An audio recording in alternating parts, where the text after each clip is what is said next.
This is a clip for grade 4 flute students who are learning from the ABRSM flute syllabus 2022 onwards. You have a few majors and minor scales. You've got a chromatic scale, some arpeggios and a dominant seventh. So starting off with the first two major scales, they're both twelfths, so that's just 12 notes. A major scale, F sharp, C sharp and G sharp to remember, and you go up to top E. That's going to be A, B, C sharp, D, E, F sharp, G sharp, A, B, C sharp, D, E. And then you come back down. Now you can breathe after the top E if you need to, but don't repeat the top note.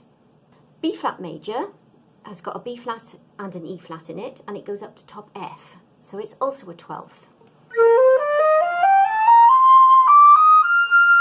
So you would play B flat, C, D, E flat, F, G, A, B flat, C, D, E flat, F, and then come back down again. And then you've got three major scales that are 2 octaves in length. The first one is C major, so that's fairly straightforward. You just play, there's no sharps or flats. You just need to make sure that your flute is working properly and that when you put your roller key down, both those keys go down at exactly the same time, because if they don't, you won't get that low C. So it's just C, D, E, F, G, A, B, C, etc. up to 2 octaves. You can breathe after the top note again, but make sure you don't repeat it. E flat major has got B flat, E flat and A flat in it.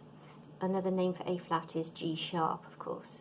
You would play E flat, F, G, A flat, B flat, C, D, E flat, and then all the way up to the top E flat, which is everything. Remember, you have to put this key down as well for top E flat. Right, G major. G major's got 1 sharp, F sharp. It's a fairly straightforward one, and you've done it for an earlier grade, probably. So it's just G, A, B, C, D, E, F sharp, G. All the way up to the top G, and the top G is fingered like that. Top F sharp isn't a very easy note to play, and you have to make sure that you raise this finger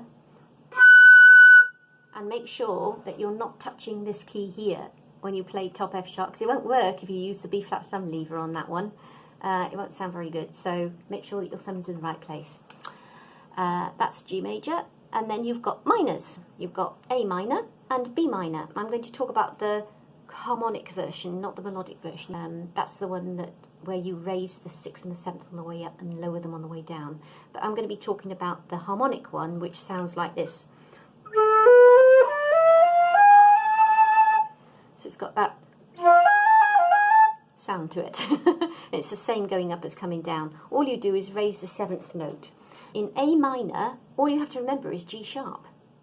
So you play A, B, C, D, E, F, G sharp, A, and then you go all the way up to top E, like you did with the A major scale, and then you come back down again.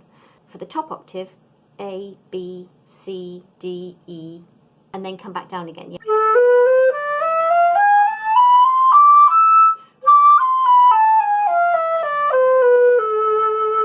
Like that, okay. So the last scale that you have to do with the 12th for minors is B minor, so it would be B, C sharp, D, E, F, G sharp, G, A sharp, which is the same note as B flat, same fingering, and then B. And then you go up to top F sharp and down again.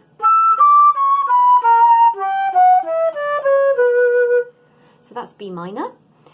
And then you've got 2 minor scales that are 2 octaves in length, C minor and G minor.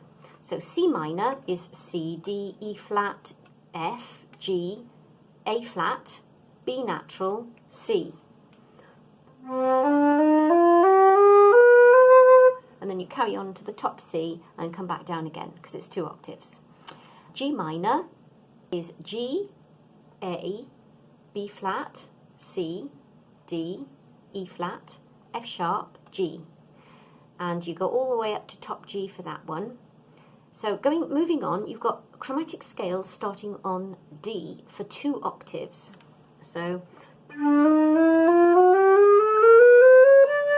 for 2 octaves, all the way up to the top, and then come back down again. So that's fairly simple. You go D, D sharp, E, F, F sharp, G, G sharp, A sharp, B, C, C sharp, D, and then repeat those notes right up to the top D and come back down again. You will probably have to breathe after the top note in that one, because of course chromatic scale's got more notes in it than the major or the minor scale, so you have to take a big breath at the start and a big breath at the top and then come back down again. Again, don't repeat the top note, just come back down.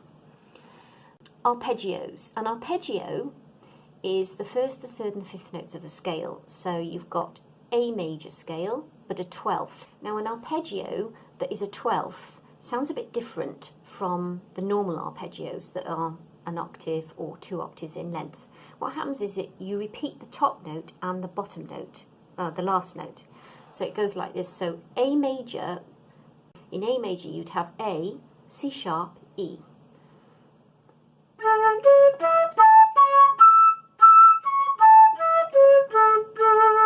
But as you can hear, I repeated the E at the top and I repeated the A when I got to the end as well. So it goes A, C sharp, E, A, C sharp, E, and then E again, and then come back down, C sharp, A, E, C sharp, A, and then A. Okay, so that's the pattern of an arpeggio that is a 12th, and that's the A major one. B flat major one is similar, it's also a 12th, so it goes B flat, D, F, B flat, D, top F, and then top F again, and then come back down, top D, B flat, F, D, B flat, I think that's right.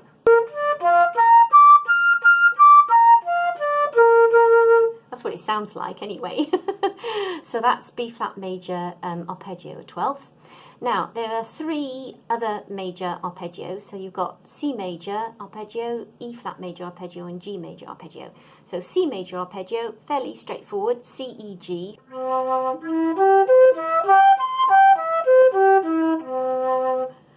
Then you've got E flat major arpeggio, which is E flat, G, B flat, E flat, G, B flat, top E flat, and then come back down again. And then you've got G major arpeggio, which is G, B, D, G, B, D, and then the top G, and then back down again. And then you've got the minors, so A minor arpeggio is going to be a 12th. So that's A, C, E, A, C, E, E, and then come back down again, and then repeat the last note.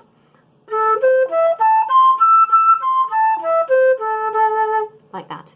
B minor, B, D, F sharp, B, D, F sharp, D, B, F sharp, D, B, B at the end. Okay, so same thing. And then you've got 2 minor arpeggios that are just 2 octaves. C minor, C, E flat, G, C, E flat, G, and then top C, and then back again. G minor, which is G, B flat, D, G, B flat, D, top G, and then come back down again.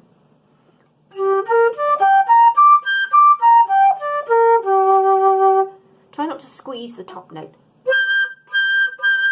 Try and sing it out a bit. And then the last thing you've got is what's called a dominant 7th in the key of G. Now, dominant means the 5th. So what you do is you start on G and you count up 5. G, A, B, C, D.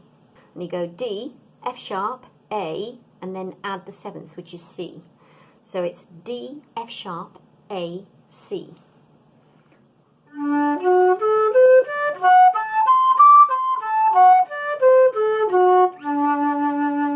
Like that. Another thing I needed to do was to explain to you with the 12th arpeggios, if you have to play all these scales and arpeggios tongued or slurred. You need to practice them both ways because the examiner could ask you either, and he'll probably mix it up a bit as well. So when you're playing the arpeggios and they're a 12th, and you're asked to play them slurred or legato,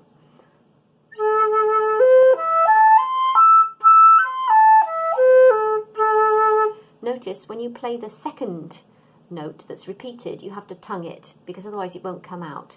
Obviously, you need to practice your scales tongued and slurred. What can you do to get the best possible mark? I think the best tip I've got is to play your scales as if you love them. Because then your sound will come out as if you... If you sound as if you really love playing them, then that feeling will come out and your sound will be better as well. So I would say, even, fake it. If you don't like playing scales, try and make it sound as if you really love them, because that feeling will come over and the sound will come out much better. The examiner is going to be listening for is a beautiful smooth effect, a lovely curve all the way up. So ideally a crescendo on the way up and then a diminuendo on the way down. You don't want some notes sticking out or some notes sounding louder than others or anything like that. So when you're playing your scales, try and remember that. In terms of speed, there is a speed for grade 4, but probably best to just play them reasonably slowly at first and speed them up gradually. You can also practice them with different rhythms. That'll help you play them more evenly as well. Another tip is that try and put your hand underneath the instrument here and curve it in so that your fingers fall onto the keys. They're more likely to be moving at about the same time and go down the same speed if you've got them curved, rather than like that. If this one is like that, then it's going to go down at a different speed to this one because this one's curved.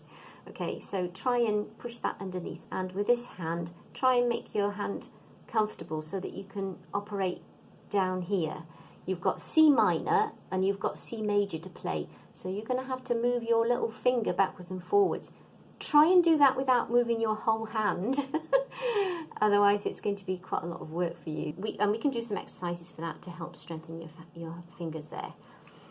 On your top notes, don't squeeze your lips, otherwise the sound won't come out very beautifully. Try and push from your diaphragm and keep this small. Just think about those two things and keep your throat open. There are some things that we can do to make the sound better at the top. That's what they're looking for, a beautiful sound. So make your scales sound beautiful. I hope that was helpful. Bye for now.